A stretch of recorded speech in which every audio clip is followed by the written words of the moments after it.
Bonjour et bienvenue sur la chaîne du chasseur d'étoiles de midi, chaîne de réflexion et d'humour sur les 12 coups de midi. Jean-Luc Reichmann décoiffé, le maître de midi toujours avec des chemises à carreaux. Je sais pas, il doit avoir un prix gros, je sais pas. Il est arrivé, c'était le Xavier, le Goth, comme on dit. Oui, ça faisait 10 ans, pardon, jour pour jour, qu'il était arrivé dans le jeu. Donc ils lui ont fait un cadeau, ouais, bon, un petit trophée avec écrit 10 ans d'amitié. Ouais, j'aurais préféré une voiture, comme dirait l'autre, bon, c'est pas grave. On a pu voir la personne qui s'occupe des maîtres de midi. Donc c'est lui qui aurait pu dire à Stéphane d'être plus fair-play. Mais bon, il l'a pas fait. Au coup d'envoi la première question. Quelle chanson est l'hymne du club dans le film Les Bronzés? Nananana, bienvenue à Galas Winda.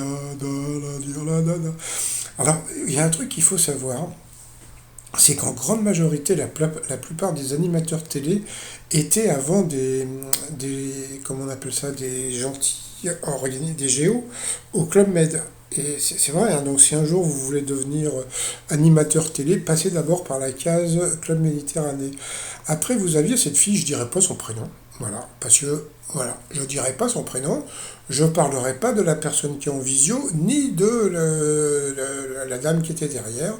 Pour la simple et bonne raison, c'est qu'elle a apporté des chocolats à Jean-Luc Reichmann. Et qu'est-ce qu'il a fait le Jean-Luc Reichmann? Eh bien, il a bouffé et il a parlé en mangeant. Et comme vous savez, je déteste ça. Donc, je ne parlerai pas de cette dame. Donc, la question, de quoi parle Victoria Beckham lorsqu'elle évoque le truc collant de son mari? Donc, c'était de son miel. Mais c'est vraiment du miel, hein, c'est ce que je veux dire. Après, vous avez la très sympathique Léa par rapport à l'autre qui a apporté des chocolats. Qu'est-ce qu'elle était sympathique, Léa! Voilà, qui était venue avec toute sa famille. Alors, la question, que faut-il faire avec l'eau dans le défi TikTok appelé 30 Day Water Challenge? Eh bien, il faut boire 4 litres d'eau et il paraît que c'est très mauvais pour la santé. Après, vous aviez le mais vraiment, qu'est-ce qu'il était sympathique, Romain, par rapport à la première, la bon passant, qui était venu avec toute sa famille. Alors, la question, quelle chanteuse s'autoprogramme reine du dance floor sur Million Dollar Baby? Eh bien, c'était Ava Max.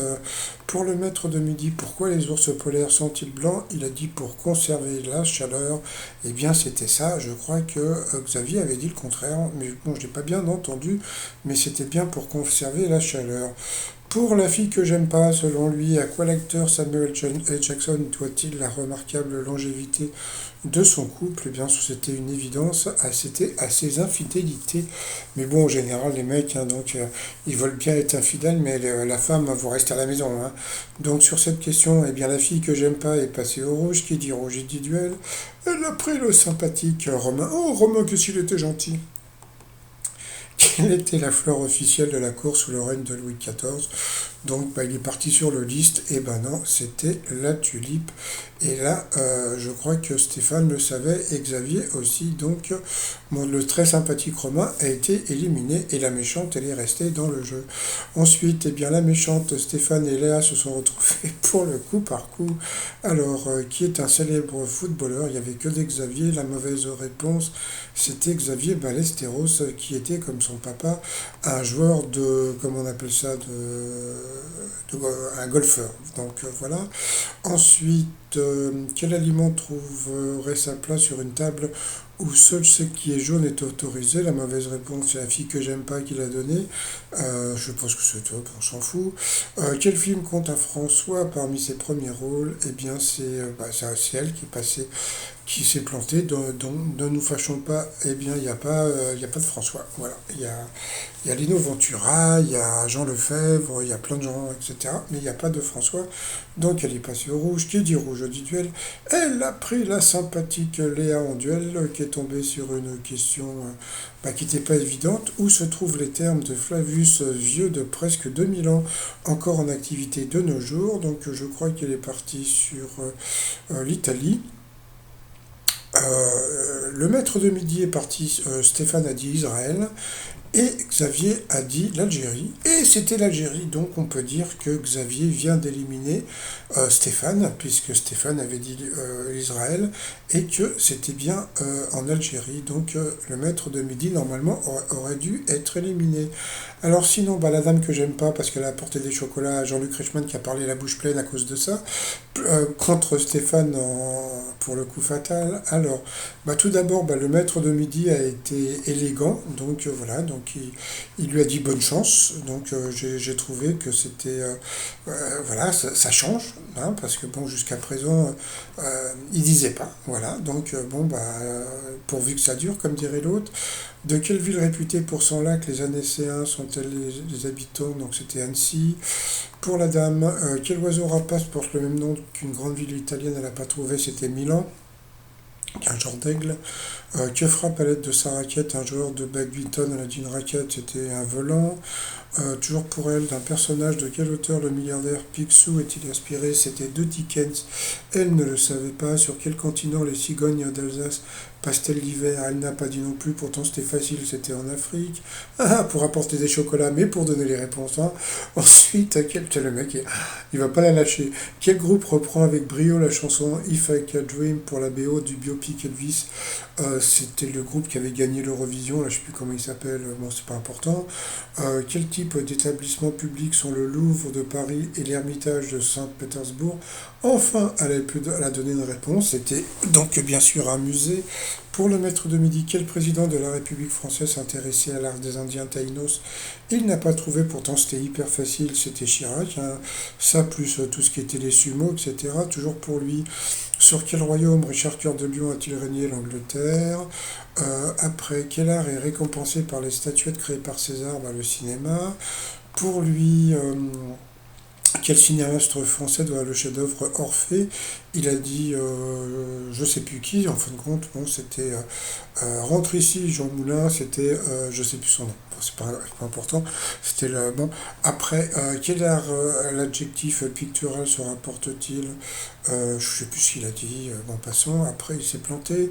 Euh, Quel jeu de grattage avait pour slogan on commence par gratter, on finit à la télé? Il n'a pas trouvé. Pourtant, c'était facile, c'était le millionnaire. Selon son célèbre surnom de qui Joseph Staline était le petit père du peuple. Il a trouvé, après c'était pour elle, quel acteur joue Gaston dans le remake de La Belle et la Bête avec Emma Watson, donc c'était difficile à trouver. À quel dramaturge doit-on la comédie L'étourdi ou le contretemps? Il n'a pas trouvé, c'est normal, c'était trop dur. Quel terme rimant avec voltige exprime la peur du vide sous ses pieds? Bon, ça, de l'a trouvé, c'était le vertige pour lui. Qui est le créateur de la série de BD Black et Mortimer? Il n'a pas trouvé, mais c'est vrai que c'était pas évident. Dans quel film avec Kevin Costner, Whitney Houston chante-t-elle I Will Always Love You? Donc bien sûr, c'était dans Bodyguard. Donc ça, il l'a trouvé. Et puis après, pour elle, eh bien, elle s'est plantée. Et puis, il a été, voilà, donc plus de petits doigts en l'air. Bravo. Voilà, donc il a applaudi la candidate. Eh ben dis donc, hein, c'est comme je l'ai dit dans ma vidéo de ce matin, s'il avait fait ça avant, eh ben je pense qu'on l'aurait mieux apprécié, mais bon, voilà, ça c'est de la faute de la production, hein. Je pense que la production aurait dû lui dire depuis beaucoup plus longtemps. Entre-temps, bon, on a vu comme c'était les 10 ans, on a vu arriver Xavier. Il est beau gosse, hein, quand même, hein, il a un petit côté un peu comme ça, d'Artagnan et tout, bon. Donc voilà, on a pu le voir à ses débuts, il a eu droit à ses petites larmes. Allez, ensuite, par rapport à un coup de maître, quelle partie du corps peut être en galoche? Il n'a pas trouvé, il a dit à l'autre, pourtant c'était facile, c'était le menton. Toujours pour lui, quelle série télé met en scène les familles Abbott et Newman, donc les feux de l'amour? Encore pour lui, de toute façon il n'y a que lui, hein. Selon le proverbe, que fait celui qui ne dit mot, qui ne dit mot consent, et des pieds, oh qu'est-ce qu'il est drôle. Toujours pour lui, du côté de chez Swan, qu'arrive-t-il à Marcel Proust quand il trempe sa madeleine dans son thé? Eh bien il repense à son enfance. Alors il semblerait, d'après ce que j'avais lu il y a pas mal de temps, que ça n'était pas une madeleine, que c'était du pain grillé. Voilà, c'était du pain grillé, sauf que je crois que dans le bouquin, il parle de madeleine, mais la vérité, c'était du pain grillé.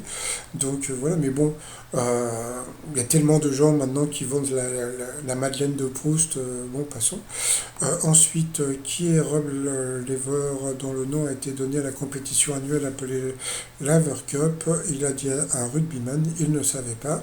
Le maître de midi le savait, c'était un tennisman, donc voilà. Donc le maître de midi n'a pas trouvé la dernière réponse, donc il a gagné que 100 balles. Bon, c'est pas très important, c'est par rapport à sa cagnotte. Ensuite, eh bien, par rapport à l'étoile mystérieuse, eh bien, bon, bah, ça bouge pas.